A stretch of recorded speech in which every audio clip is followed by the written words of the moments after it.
Hi friends, good evening. Welcome back to Kavya ಕಾಂಚಸ್ vlog. ಎಲ್ಲರೂ ಹೇಗಿದ್ದೀರಾ? ಎಲ್ಲರೂ ಚೆನ್ನಾಗಿದ್ದೀರಾ ಅಂತ ಅನ್ಕೊಳ್ತೀನಿ. ಇದು ಬುಧವಾರ ಸಾಯಂಕಾಲದಿಂದ ವ್ಲಾಗ್ ಸ್ಟಾರ್ಟ್ ಮಾಡ್ಕೊಂಡಿದ್ದೀನಿ. ಆಫೀಸಿಂದ ಬಂದು ಸ್ವಲ್ಪ ಫ್ರೆಶ್ ಅಪ್ ಆಗಿ ಪಾಪುಗೆ ಹಾಲು ಕೊಟ್ಟೆ. ಅದಾದಮೇಲೆ ನನಗೂ ಸ್ವಲ್ಪ ಇವತ್ತು ಧನ್ಯ ಕಾಫಿ ಮಾಡ್ಕೊಂಡಿದ್ದೆ. ಅಂದರೆ ಹಾಲಿಗೆ ಸ್ವಲ್ಪ ಧನ್ಯ ಪುಡಿ ಹಾಕಿ ಕುದಿಸ್ಕೊಂಡಿದ್ದೆ. ತುಂಬಾ ಚೆನ್ನಾಗಿರುತ್ತೆ ಇದು ಕುಡಿಯೋಕ್ಕೆ ಈವ್ನಿಂಗ್ ಟೈಮ್ಸು. ಮತ್ತು ಸ್ವಲ್ಪ ಏನಾದರೂ ಹೆಡ್ಡೇಕ್ ಆ ಥರ ಫೀಲ್ ಆದಾಗ ಈ ಥರ ಒಂದು ನಮಗೆ ಒಬ್ಬೊಬ್ಬರಿಗೆ ಕಾಫಿ ಕುಡಿಯೋಕೆ ಅಭ್ಯಾಸ ಇರೋದಿಲ್ಲಲ್ವಾ, ಅವ್ರು ಈ ಥರ ಧನ್ಯ ಕಾಫಿ ಮಾಡ್ಕೊಳ್ಬೋದು. ಇನ್ನು ಅವನಿಗೆ ಇವತ್ತು ಸ್ನ್ಯಾಕ್ಸಿಗೆ ಕಾರ್ನೆ ಬೇಯಿಸಿ ಕೊಟ್ಟಿದ್ದೆ. ಅವನು ಕುತ್ಕೊಂಡು ಈ ಥರ ಆಟ ಆಡ್ಕೊಂಡು ತಿಂತಿದ್ದಾನೆ. ಇನ್ನು ಅವನಿಗೂ ಸ್ವಲ್ಪ ಟಿ ವಿಲಿ ಇವತ್ತು ಕಾರ್ಟೂನ್ಸ್ ಹಾಕ್ಕೊಟ್ಟಿದ್ದೆ, ರೈಮ್ಸು. ಅವನು ನೋಡ್ತಿದ್ದ. ನಾನು ಅಷ್ಟರಲ್ಲಿ ಹೋಗಿ ಸ್ನಾನ ಎಲ್ಲ ಮುಗಿಸ್ಕೊಂಡು ಬಂದು, ಮೊನ್ನೆ ಕೃಷ್ಣ ಜನ್ಮಾಷ್ಟಮಿ ದಿನ ಪೂಜೆ ಮಾಡೋ ಹಾಗಿರಲಿಲ್ಲ. ಅದಕ್ಕೆ ಇವತ್ತು ಹೇಗಿದ್ರು ಬುಧವಾರ ಅಲ್ವಾ, ಕೃಷ್ಣನ್ಗೆ ಇಷ್ಟವಾಗಿರೋ ದಿನ, ಇವತ್ತೇ ಮಾಡ್ಕೊಳ್ಳೋಣ ಪೂಜೆ ಅಂತ ಫಸ್ಟಿಗೆ ಅವಲಕ್ಕಿ ಪ್ರಸಾದ ರೆಡಿ ಮಾಡ್ಕೊಳ್ತಾ ಇದ್ದೀನಿ. ಇದಕ್ಕೆ ಬೆಲ್ಲ ಮತ್ತು ನೀರು ಹಾಕಿ ಕುದಿಸ್ಕೊಂಡು ಅದಾದಮೇಲೆ ನೆನೆಸಿಟ್ಕೊಂಡಿದ್ದ ಅವಲಕ್ಕಿ ಹಾಕಿ ಚೆನ್ನಾಗಿ ಮಿಕ್ಸ್ ಮಾಡಿಕೊಂಡು ಇವಾಗ ಎಲ್ಲ ಥರ ಡ್ರೈ ಫ್ರೂಟ್ಸ್ನ ಫ್ರೈ ಮಾಡ್ಕೊಂಡು ಹಾಕ್ಕೊಂಡಿದ್ದೀನಿ. ಲಾಸ್ಟಿಗೆ ಸ್ವಲ್ಪ ಕಾಯಿ ತುರಿ ಕೂಡ ಆ್ಯಡ್ ಮಾಡ್ಕೊಂಡಿದ್ದೆ. ಇನ್ನು ಪ್ರಸಾದ ಕೂಡ ರೆಡಿ ಆಯಿತು. ಬೇಗನೆ ರೆಡಿ ಆಗುವಂಥ ಪ್ರಸಾದ, ಮತ್ತು ಕೃಷ್ಣನಿಗೆ ಅವಲಕ್ಕಿ ಅಂದರೆ ತುಂಬ ಇಷ್ಟ, ಅದಕ್ಕೆ ಇದೇ ಪ್ರಸಾದ ಮಾಡ್ಕೊಂಡ್ಬಿಟ್ಟೆ. ಇನ್ನು ಇದ್ರ ಜೊತೆಗೆ ಸ್ವಲ್ಪ ಕಾಯಿ ಒಬ್ಬಟ್ಟು ಕೂಡ ರೆಡಿ ಮಾಡ್ಕೊಳ್ತಾ ಇದ್ದೀನಿ. ತುಂಬ ಚಿಕ್ಕದಾಗಿ ಮಾಡ್ಕೊಳ್ತಾ ಇದ್ದೀನಿ, ನಮ್ಮ ದೇವಸ್ಥಾನದಲ್ಲಿ ಇಡೋಕ್ಕಾಗೋದಿಲ್ಲ ಅಂತ. ನನಗೆ ಅದು ಒಂದೇ ಬೇಜಾರಿದೆ, ದೇವ್ರ ಮನೆ ಒಂದಿಲ್ಲ ಅಂತ. ಏನು ಮಾಡೋಕ್ಕಾಗೋದಿಲ್ಲ, ಇರೋದ್ರಲ್ಲಿ ಅಡ್ಜಸ್ಟ್ ಮಾಡ್ಕೊಂಡು ಹೋಗ್ಬೇಕಷ್ಟೇ. ಈಗ ನಾನಿವತ್ತು ಇದು ಬಾಳೆ ಎಲೆಲ್ಲೇ ತಟ್ಕೊಳ್ತಾ ಇದ್ದೀನಿ. ಬಾಳೆ ಎಲೆಯಲ್ಲಿ ತಟ್ಕೊಳಕ್ಕೆ ನನಗೆ ತುಂಬಾ ಇಷ್ಟ. ಒಬ್ಬಟ್ಟು ಬೇಗನೂ ಆಗುತ್ತೆ ಮತ್ತು ಚೆನ್ನಾಗಿರುತ್ತೆ ಒಂಥರ ತಟ್ಟೋದಕ್ಕೆ ಬಾಳೆ ಎಲೆ ಮೇಲೆ. ಇನ್ನು ಫಸ್ಟು ದೇವರಿಗೆ ಇಡೋಕ್ಕೆ ಮಾತ್ರ ಒಬ್ಬಟ್ಟು ರೆಡಿ ಮಾಡ್ಕೊಳ್ತಾ ಇದ್ದೀನಿ. ಅದಾದಮೇಲೆ ಮಾಡ್ಕೊಳ್ಳೋಣ ಅಂತ ಎಲ್ಲ ಎತ್ತಿಟ್ಕೊಳ್ತಾ ಇದ್ದೀನಿ. ಇನ್ನು ದೇವ್ರಿಗೆ ಇಡೋಕ್ಕೆ ಕೂಡ ಒಬ್ಬಟ್ಟು ರೆಡಿ ಆಯಿತು. ಅದಾದಮೇಲೆ ಲ್ಯಾಪ್ಟಾಪಲ್ಲಿ ಸಾಂಗ್ ಪ್ಲೇ ಮಾಡಿಟ್ಟಿದ್ದೆ.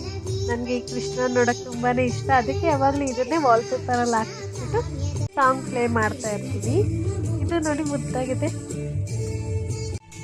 ಅದಾದಮೇಲೆ ನೋಡಿ ನಮ್ಮ ಪುಟ್ಟ ದೇವಸ್ಥಾನದಲ್ಲಿ ಈ ಥರ ಕೃಷ್ಣನ್ ರೆಡಿ ಮಾಡಿದ್ದೀನಿ. ನಿಮ್ಗೆ ಇಷ್ಟ ಆಗಿದ್ರೆ ನನಗೆ ಒಂದು ಕಾಮೆಂಟ್ ಮಾಡಿ. ತುಂಬಾ ಚಿಕ್ಕ ಕೃಷ್ಣ ನಮ್ಮ ಮನೇಲಿ, ಅದಕ್ಕೆ ಚಿಕ್ಕ ದೀಪಗಳನ್ನ ಇಟ್ಟು ಪ್ರಸಾದ ಇಟ್ಟು ಪೂಜೆ ಮಾಡಿದೆ.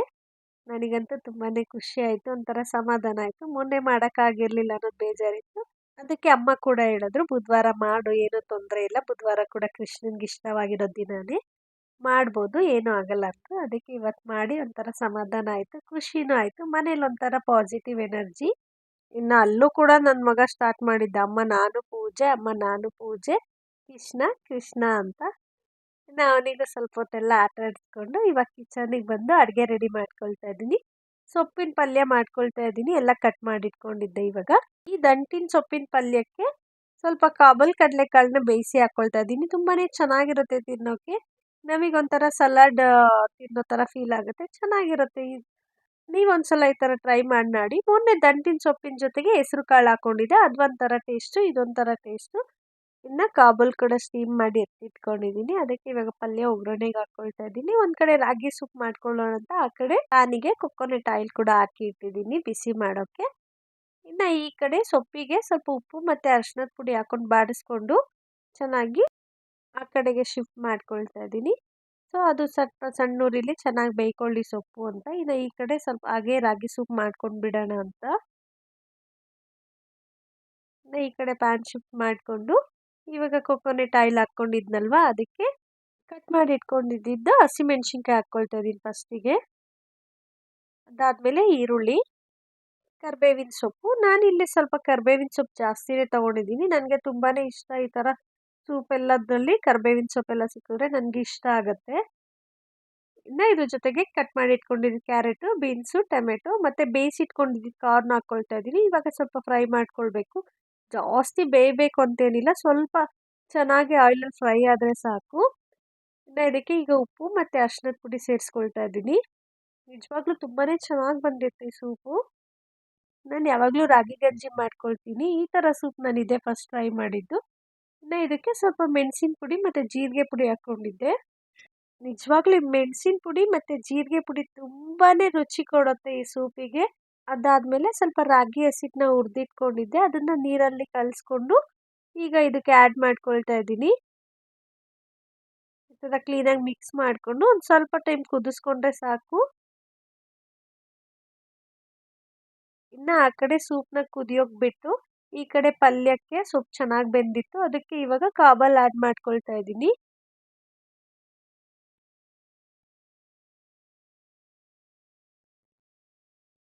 ಇದ್ರ ಜೊತೆಗೆ ಸ್ವಲ್ಪ ತೆಂಗಿನ ತುರಿ ಹಾಕೊಳ್ತಾ ಇದ್ದೀನಿ ಇವಾಗ.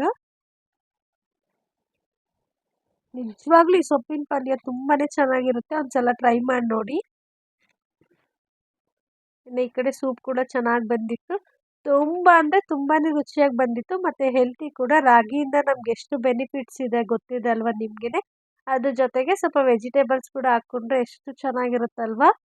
ಇನ್ನು ಸೊಪ್ಪಿನ ಪಲ್ಯ ಕೂಡ ಚೆನ್ನಾಗಿ ಬಂದಿತ್ತು. ಇನ್ನು ಒಂದು ಟೈಮಿಗೆ ಸ್ವಲ್ಪ ಬಿಸಿ ಬಿಸಿಯಾಗಿ ಟೊಮೆಟೊ ಬಾತ್ ಮಾಡ್ಕೊಂಡು ಬಿಡೋಣ ಅಂತ ಇವತ್ತೊಂದು ಹೊಸ ರೀತಿಯಲ್ಲಿ ಮಾಡ್ಕೊಳ್ತಾ ಇದ್ದೀನಿ. ಇದಕ್ಕೊಂದು ಪಾನಿಗೆ ಎಣ್ಣೆ ಸ್ವಲ್ಪ ಬ್ಯಾಡಗಿ ಮೆಣಸಿನ್ಕಾಯಿ, ಗುಂಟೂರು ಮೆಣಸಿನ್ಕಾಯಿ, ಚಕ್ಕೆ, ಲವಂಗ, ಈರುಳ್ಳಿ ಮತ್ತು ಶುಂಠಿ ಬೆಳ್ಳುಳ್ಳಿ ಹಾಕ್ಕೊಂಡು ಚೆನ್ನಾಗಿ ಫ್ರೈ ಮಾಡ್ಕೊಳ್ತಾ ಇದ್ದೀನಿ. ಅದಾದಮೇಲೆ ಸ್ವಲ್ಪ ತೆಂಗಿನಕಾಯಿ ಮತ್ತು ಒಂದು ಟೊಮೆಟೊ ತೊಗೊಂಡಿದ್ದೀನಿ. ಚೆನ್ನಾಗಿ ಫ್ರೈ ಮಾಡಿಕೊಂಡು ಸ್ವಲ್ಪ ಟೊಮೆಟೊ ಎಲ್ಲ ಸಾಫ್ಟ್ ಆಗೋ ಹಾಗೆ ಫ್ರೈ ಮಾಡ್ಕೊಂಡ್ಬಿಟ್ಟು ತಣ್ಣಗಾದ್ಮೇಲೆ ಗ್ರೈಂಡ್ ಮಾಡಿ ಎತ್ತಿಟ್ಕೊಂಡಿದ್ದೀನಿ. ಇವಾಗ ಕುಕ್ಕರಿಗೆ ಎಣ್ಣೆ, ಸಾಸಿವೆ, ಪಲಾವ್ ಸ್ಪೈಸಸ್ಸು, ಕರಿಬೇವಿನ ಸೊಪ್ಪು, ಈರುಳ್ಳಿನ ಹಾಕ್ಕೊಂಡು ಸ್ವಲ್ಪ ಪುದೀನ ಸೊಪ್ಪು ಮತ್ತು ಮೆಂತ್ಯ ಸೊಪ್ಪನ್ನ ಹಾಕ್ಕೊಂಡು ಚೆನ್ನಾಗಿ ಬಾಡಿಸ್ಕೊಂಡು ಅದಾದಮೇಲೆ ನಾನಿವತ್ತಿಲ್ಲಿ ಹಸಿ ಅವರೆಕಾಳು ಕೂಡ ಹಾಕ್ಕೊಂಡಿದ್ದೀನಿ ಇದಕ್ಕೆ. ನಿಜವಾಗ್ಲೂ ಟೊಮೆಟೊ ಬಾತು, ಅದರಲ್ಲೂ ಅವರೆಕಾಯಿ ಟೊಮೆಟೊ ಬಾತ್ ಅಂದರೆ ಯಾರಿಗೆ ತಾನೇ ಇಷ್ಟ ಆಗೋದಿಲ್ಲ, ಎಲ್ಲರೂ ಇಷ್ಟಪಟ್ಟು ತಿಂತಾರೆ. ಬಟ್ ಈ ರೀತಿಲಿ ಒಂದ್ಸಲ ಟ್ರೈ ಮಾಡಿ ನೋಡಿ, ಇನ್ನೂ ಚೆನ್ನಾಗಿರುತ್ತೆ. ಒಂಥರ ಡಿಫ್ರೆಂಟಾಗಿ ಬಾತ್ ರೆಡಿ ಆಗುತ್ತೆ. ಮಕ್ಕಳಿಗೆಲ್ಲ ಟಿಫನ್ ಬಾಕ್ಸಿಗೆಲ್ಲ ತುಂಬಾ ಚೆನ್ನಾಗಿರುತ್ತೆ, ಎಲ್ಲರೂ ಇಷ್ಟಪಟ್ಟು ತಿಂತಾರೆ. ಒಬ್ಬೊಬ್ರು ಹಸಿಮೆಣ್ಸಿನ್ಕಾಯಿ ಅಷ್ಟು ಇಷ್ಟಪಡೋದಿಲ್ವಲ್ಲ, ಅವರಿಗೆ ಈ ಥರ ಮಸಾಲೆ ತುಂಬಾ ಇಷ್ಟ ಆಗುತ್ತೆ. ಇನ್ನು ರುಬ್ಬಿಟ್ಕೊಂಡಿದ್ದೀನಿ ಮಸಾಲೆ ಕೂಡ ಹಾಕ್ಕೊಂಡು ಅದ್ರ ಜೊತೆಗೆ ಸ್ವಲ್ಪ ಟೊಮೆಟೊ ಕೂಡ ಹಾಕ್ಕೊಂಡು ಫ್ರೈ ಮಾಡ್ಕೊಳ್ತಾ ಇದ್ದೀನಿ ಚೆನ್ನಾಗಿ. ಇವಾಗ ಉಪ್ಪು ಹಾಕ್ಕೊಳ್ತಾ ಇದ್ದೀನಿ, ಸ್ವಲ್ಪ ಅರಿಶಿನದ ಪುಡಿ, ಧನಿಯಾ ಪುಡಿ. ನಾನು ಈ ಮಸಾಲೆ ಹುರ್ಕೊಳ್ತೀವಲ್ವ ಆ ಟೈಮ್ಗೆ ಬೇಕಾದ್ರೆ ಧನಿಯಾ ಕೂಡ ಹಾಕ್ಕೊಂಡು ಹುರ್ಕೊಳ್ಬೋದು. ನಾನಿಲ್ಲಿ ಮನೇಲೇ ಧನಿಯಾ ಪುಡಿ ಮಾಡಿಟ್ಕೊಂಡಿರೋದ್ರಿಂದ ಸಪ್ರೇಟಾಗಿ ಹುರ್ಕೊಳ್ಳೋದೇನು ಬೇಡ ಅಂತ ಹಾಗೆ ಧನಿಯಾ ಪುಡಿನ ಸೇರಿಸ್ಕೊಂಡಿದ್ದೆ. ಇನ್ನು ಅದ್ರ ಜೊತೆಗೆ ಸ್ವಲ್ಪ ಕೊತ್ತಂಬರಿ ಕೂಡ ಆ್ಯಡ್ ಮಾಡಿಕೊಂಡು ಚೆನ್ನಾಗಿ ಮಸಾಲೆ ಬೇಯಬೇಕು. ನೋಡಿ ಇವಾಗ ಚೆನ್ನಾಗಿ ಆಯಿಲೆಲ್ಲ ಬಿಟ್ಕೊಂಡಿದೆ ಮಸಾಲೆಯಲ್ಲಿ. ಈ ಬ್ಯಾಡಗಿ ಮೆಣಸಿನ್ಕಾಯಿ ಹಾಕ್ಕೊಡೋದ್ರಿಂದ ಕಲರ್ ಕೂಡ ತುಂಬಾ ಚೆನ್ನಾಗಿ ಬರುತ್ತೆ. ನೋಡೋವಾಗಲೇ ಒಂಥರ ಕಲರ್ ಇರುವಾಗ ಮಕ್ಕಳೆಲ್ಲ ಇಷ್ಟಪಡ್ತಾರೆ. ಇನ್ನು ನಾನಿಲ್ಲಿ 2 ಗ್ಲಾಸ್ ಅಕ್ಕಿ ತೊಗೊಂಡಿದ್ದೀನಿ, ಅದಕ್ಕೆ 3.5 ಗ್ಲಾಸಷ್ಟು ನೀರು ಹಾಕ್ಕೊಳ್ತಾ ಇದ್ದೀನಿ.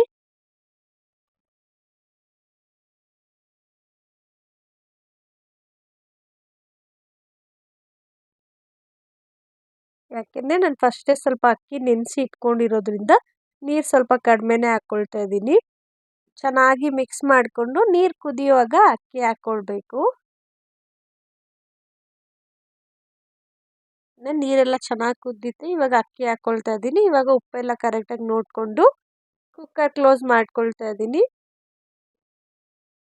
ಇವಾಗ 2ನೇ ವಿಷಲ್ ಬರೋಷ್ಟ್ರಲ್ಲಿ ಆಫ್ ಮಾಡಿಕೊಂಡ್ರೆ ಸಾಕು, ಚೆನ್ನಾಗಿ ಬೆಂದಿರುತ್ತೆ, ಚೆನ್ನಾಗಾಗುತ್ತೆ ಪಲಾವು. ಇನ್ನು ಕುಕ್ಕರ್ಗೆ ಇಟ್ಬಿಟ್ಟು ಬಂದು ಪಾಪುನ ಕೃಷ್ಣ ಥರ ರೆಡಿ ಮಾಡೋಣ ಅಂತ 3 ಡೇಸಿಂದ ಏನೆಲ್ಲ ಪ್ಲ್ಯಾನ್ ಮಾಡ್ಕೊಂಡಿದ್ದೆ, ಆದರೆ ಯಾವ ಪ್ಲ್ಯಾನ್ ಕೂಡ ವರ್ಕೌಟ್ ಆಗಲಿಲ್ಲ. ಅವ್ನು ಯಾವುದೂ ಕೂಡ ರೆಡಿ ಮಾಡಿಸ್ಕೊಳ್ಳೋಕೆ ಒಪ್ಕೊಳ್ತಾನೇ ಇಲ್ಲ.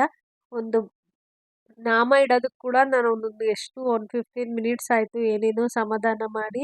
ಅವರಪ್ಪ ಕೂಡ ಏನೇನೋ ಹೇಳಿದ್ರು ಕೂಡ ಅವನೇನೂ ಒಪ್ಕೊಂಡಿಲ್ಲ. ಕಲರ್ ಬಟ್ಟೆ ಎಲ್ಲ ಪರ್ಚೇಸ್ ಮಾಡಿದ್ದೆ ನೋಡಿ, ಅವ್ನ ಕೈಯಲ್ಲಿ ಇದೆಯಲ್ವ ಅದು. ಈ ಥರ ಐಬ್ರೋಸ್ ಹತ್ರ ಎಲ್ಲ ರೆಡಿ ಮಾಡೋಣ, ಚೆನ್ನಾಗಿ ಅಲಂಕಾರ ಮಾಡೋಣ ಅವನಿಗೆ ಅಂತ. ಲಾಸ್ಟ್ ಇಯರ್ ಎಲ್ಲ ಇಷ್ಟು ಕಷ್ಟನೇ ಆಗಲಿಲ್ಲ. ಇನ್ನು ಚಿಕ್ಕ ಪಾಪು ಇದ್ನಲ್ಲ, ಸಣ್ಣವನಿದ್ನಲ್ಲ, ಮಲಗಿದ್ದಾಗಲೇ ಎಲ್ಲ ರೆಡಿ ಮಾಡಿ ನೀಟಾಗಿ ಇಟ್ಟಿದ್ದೆ. ಒಂದು ಅಟ್ಲೀಸ್ಟ್ ಫೋಟೋಸ್ಗಾದರೂ ಚೆನ್ನಾಗಿರೋ ಥರ ಎಲ್ಲ ಇಟ್ಕೊಂಡಿದ್ದ. ಇವತ್ತಂತೂ ತುಂಬಾ ತಲೆ ಆಗ್ಬಿಟ್ಟೆ, ಯಾವುದು ನೋಡ್ಸಿದ್ರು ಬೇಡ ಬೇಡ ಬೇಡ ಅಂತ ಅಳ್ತಾನೆ ಇದ್ದ. ಇನ್ನು ನಾನಿಲ್ಲಿ ಕಲರ್ ಬಟ್ಟೆ ತೊಗೊಳೋದೆ, ಅವನಿಗೂ ಬೇಕು ಬೇಕು ಅಂತ ಅಳ್ತಿದ್ದ. ಇನ್ನು ನನ್ನ ತೊಡೆಯಿಂದ ಇಳಿದು ಹೋಗೋಕ್ಕೆ ಕೂಡ ಟ್ರೈ ಮಾಡಿ ನೋಡಿ ಈ ಕಡೆ ಸೋಫಾ ಮೇಲೆ ಬಂದ. ಇನ್ನು ಯಾರ ಕೂಡ ಹಾಕೋಣ ಅಂತ ಟ್ರೈ ಮಾಡ್ತಿದ್ದೀನಿ, ಅದು ಕೂಡ ನೋಡಿ ಕ್ಲೀನಾಗಿ ಕೊಟ್ಟ, ಅದು ಕೂಡ ಕಟ್ ಆಗೋಯ್ತು. ಇನ್ನು ಲಾಸ್ಟಿಗೆ ಚಾಕ್ಲೇಟ್ ಎಲ್ಲ ಕೊಟ್ಟು ಸ್ವಲ್ಪ ಸಮಾಧಾನ ಮಾಡಿ ಈ 2 ಮಣಿ ಸರ ಹಾಕಿದೆ. ಅಪ್ಪ ನಿಜವಾಗ್ಲೂ ಮಕ್ಕಳಿಗೆ ರೆಡಿ ಮಾಡೋದು ತುಂಬಾ ಕಷ್ಟ. ಕೆಲವೊಂದು ಸಲ ನಾವು ಯಾವುದಾದ್ರೂ ಮಕ್ಕಳಿಗೆ ರೆಡಿ ಮಾಡಿದಾಗ ತುಂಬಾ ಕಮೆಂಟ್ಸ್ ಮಾಡಿಬಿಡ್ತೀವಿ, ಅದು ಚೆನ್ನಾಗಿಲ್ಲ ಇದು ಚೆನ್ನಾಗಿಲ್ಲ ಅಂತ. ನಿಜವಾಗ್ಲೂ ಅದ್ರ ಹಿಂದೆ ಅವ್ರ ತಾಯಿದು ಎಷ್ಟು ಪರಿಶ್ರಮ ಇರುತ್ತೆ ಅಂತ ನನಗೆ ಈ ವರ್ಷನೇ ಗೊತ್ತಾಗಿದ್ದು. ಅದಾದ್ಮೇಲೆ ಆಗೋ ಈಗೋ ತಂದಿರೋದನ್ನ ಸ್ವಲ್ಪ ಮಟ್ಟಿಗೆ ರೆಡಿ ಮಾಡಿ ಅವನಿಗೂ ಡ್ರೆಸ್ಸಿಂಗ್ ಟೇಬಲ್ ಹತ್ರ ಕರ್ಕೊಂಡೋಗಿ ತೋರಿಸಿದ್ಮೇಲೆ ಅವನಿಗೆ ಮುದ್ದಾಗಿ ಕಾಣ್ತಿದ್ದ ಅನ್ನಿಸ್ತು. ಅದಾದ್ಮೇಲೆ ಸುಮ್ಮನೆ ಇಟ್ಕೊಂಡ. ಅದಾದ್ಮೇಲೆ ಅವನಿಗೂ ಕೂಡ ಹೇಳ್ಕೊಡ್ತಿದ್ದೆ, ನೀನು ಯಾರು ಅಂತ ಯಾರಾದರೂ ಕೇಳಿದೆ ಕೃಷ್ಣ ಅಂತ ಹೇಳ್ಬೇಕು ಅಂತ. ಅದಾದ್ಮೇಲೆ ನಾನೇ ಕೇಳಿದೆ, ನೀನು ಯಾರು ಅಂದೆ, ನಾನು ಕೃಷ್ಣ ಕೃಷ್ಣ ಅಂತ ಹೇಳೋದು. ತುಂಬಾ ಖುಷಿ ಆಯಿತು. ಕೆಲವೊಂದು ಸಲ ಏನಾದರೂ ಹೇಳ್ಕೊಟ್ಟಾಗ ಚೆನ್ನಾಗಿ ರೆಸ್ಪಾನ್ಸ್ ಮಾಡ್ತಾರೆ. ನನಗೆ ತುಂಬಾ ಖುಷಿ ಆಗುತ್ತೆ. ಅಟ್ಲೀಸ್ಟ್ ಇಷ್ಟು ಮಾಡಿದ್ದಕ್ಕೆ ಒಂದು ಸಾರ್ಥಕ ಆಯಿತು ಅನ್ನಿಸ್ತು. ಇನ್ನು ಅವ್ರ ದೊಡ್ಡಮ್ಮ ಮನೆಗೆ ಕೂಡ ಕರ್ಕೊಂಡು ಹೋಗಿದ್ದೆ. ಅವರು ನೋಡಿ ಖುಷಿ ಪಟ್ಟರು. ಇನ್ನು ಮನೆಗೆ ಬರೋದೇ ತಡ, ನೋಡಿ ಕ್ಲೀನಾಗಿ ಎಲ್ಲ ಒಂದೊಂದೇ ತೆಗೆದು ತೆಗೆದು ಕೊಡ್ತಿದ್ದಾನೆ. ಕೈಯಲ್ಲಿದ್ದಿದ್ದ ಡಾಬು, ತಲೆದು ಕಿರೀಟ, ನವಿಲು ಗರಿ ಎಲ್ಲ ಕ್ಲೀನಾಗಿ ಕೈ ಕೊಡೋದಲ್ಲ ಹಾಗೆ ಕ್ಲೀನಾಗಿ ಕೆಳಗೆ ಹಾಕ್ತಿದ್ದಾನೆ. ಅಲ್ಲಿಂದ ಆನೆ ತೊಗೊಂಡು ಬಂದ್ಬಿಟ್ಟಿದ್ದಾನೆ. ಇವಾಗ ಆನೆ ಜೊತೆ ಆಟ ಆಡಬೇಕು ಅಷ್ಟೇ. ಓಕೆನಾ ಕೃಷ್ಣ? ಬಿಚ್ತೀನಿ ನೀರು. ಓಕೆ, ಇನ್ನೇನು ಬಿಚ್ಚಬೇಕು? ಇನ್ನೇನು ಬಿಚ್ಚಬೇಕು? ಹಾ, ಅಷ್ಟೇನಾ? ಅಷ್ಟೇ. ಹಾ, ಹಾಯ್ ಹೇಳು ಎಲ್ಲರಿಗೂ. ನಾನು ಕೃಷ್ಣ. ನಮ್ಮನೆಗೆ ಬನ್ನಿ ಏನು ಚಿನಿ ಅಮ್ಮ ಕೇಳು. ಎಲ್ಲರೂ ಊಟ ಆಯ್ತಾ? ಊಟ ಆಯ್ತಾ ಕೇಳು. ಬನ್ನಿ ಏನು ನೋಡಲ್, ಕ್ಯಾಮ್ರಾ ನೋಡ್ಕೊಂಡು ಹೇಳು. ಅಲ್ಲೋಡಲ್ಲಿ ಅಲ್ಲೋಡ್ ಪಪ್ಪ ಹಿಡಿದು ಕರಿತಾ ಇದ್ದಾರೆ. ಬನ್ರಿ ಏನು ಹಿಂಗ್ ತೋರ್ಸು. ಬನ್ರಿ ಅಮ್ಮ ಬೂವ ಬನ್ರಿ ಏನು. ಬನ್ರಿ ಏನು ಊಟ ಮಾಡಿ ಬನ್ನಿ ಏನು. ಹಾಯ್ ಏನು. ಹಾಯ್ ಗುಡ್ ನೈಟ್ ಹೇಳ್ಬಿಡು. ಹಾಯ್ ಗುಡ್ ನೈಟ್ ತೋರ್ಸ್ಬಿಡು. Good night. ಇನ್ನ ಇಲ್ಲಿ ರೈಸ್ ಕೂಡ ರೆಡಿ ಆಗಿತ್ತು. ಇವಾಗ ಓಪನ್ ಮಾಡ್ತಿದ್ದೀನಿ ನೋಡಿ. ನಿಜವಾಗ್ಲೂ ಕಲರ್ ಆಗಿ ರೈಸ್ ತುಂಬಾನೇ ಚೆನ್ನಾಗಿ ಬಂದಿತ್ತು. ಮತ್ತೆ ಟೇಸ್ಟ್ ಕೂಡ ಚೆನ್ನಾಗಿತ್ತು ನೋಡಿ. ರೈಸ್ ಎಷ್ಟು ಉದುದ್ರಾಗಿ ಎಷ್ಟು ಚೆನ್ನಾಗಿ ಬಂದಿದೆ. ನೀವೊಂದ್ಸಲ ಈ ಥರ ಟ್ರೈ ಮಾಡಿ ನೋಡಿ. ಸಿಂಪಲ್ ಮಸಾಲೆ, ಬೇಗ ಕೂಡ ರೆಡಿ ಆಗಿಬಿಡುತ್ತೆ. ಇದ್ರ ಜೊತೆಗೆ ಸ್ವಲ್ಪ ರೈತ ಮಾಡಿದ್ದೆ. ಮನೇಲಂತೂ ಎಲ್ಲರೂ ಇಷ್ಟಪಟ್ಟು ತಿಂದರು. ಇನ್ನು ಅವನಿಗೂ ಊಟ ಮಾಡಿಸ್ತಿದ್ದೀನಿ. ಹೀಗೆ ಒಂದೊಂದು ಮಾತಾಡ್ಸ್ಕೊಳ್ತಾ ಅವನಿಗೂ ಊಟ ಮಾಡಿಸಿ ಮಲಗಿಸ್ದೆ. ಇದಿಷ್ಟು ಇವತ್ತಿನ ವ್ಲಾಗ್ ಆಗಿತ್ತು. ನಿಮ್ಗೆ ಈ ವ್ಲಾಗ್ ಇಷ್ಟ ಆಗಿದ್ರೆ ನನಗೊಂದು ಲೈಕ್ ಕೊಡಿ. ಇನ್ನು ಸ್ವಲ್ಪ ಫೋಟೋಸ್ ಕೂಡ ತಗೊಂಡಿದ್ದೆ, ಅದು ಕೂಡ ಲಾಸ್ಟಲ್ಲಿ ಆ್ಯಡ್ ಮಾಡಿದ್ದೀನಿ. ನಿಮ್ಗೆ ಇಷ್ಟ ಆದರೆ ಒಂದ್ಸಲ ನೋಡಿ. ನಿಜವಾಗ್ಲೂ ಮಕ್ಕಳಿಗೆ ರೆಡಿ ಮಾಡೋದು ತುಂಬಾ ಕಷ್ಟ. ಸ್ವಲ್ಪ ದೊಡ್ಡವನಾದ್ಮೇಲೆ ಅವನಿಗೆ ಹೇಳಿದೆ ಅರ್ಥ ಆಗುತ್ತೆ. ಬಟ್ ಈ 2-3 ಇಯರ್ಸ್ ಏಜ್ ಬಿಟ್ವೀನ್ ಇರ್ತಾರಲ್ಲ ಮಕ್ಕಳಿಗೆ ಒಪ್ಪಿಸಿ ರೆಡಿ ಮಾಡೋದಂತೂ ತುಂಬಾ ಕಷ್ಟ. ನಾನಂತೂ ಇವತ್ತೊಂದು ಸಾಹಸ ಮಾಡಿಬಿಟ್ಟಿದ್ದೀನಿ. ಎಷ್ಟೋ ಅಷ್ಟು ನನ್ನ ಕೈಯಲ್ಲಾಗಿದ್ದಷ್ಟು ರೆಡಿ ಮಾಡಿದ್ದೀನಿ ನಮ್ಮ ಮುದ್ದು ಕೃಷ್ಣನ.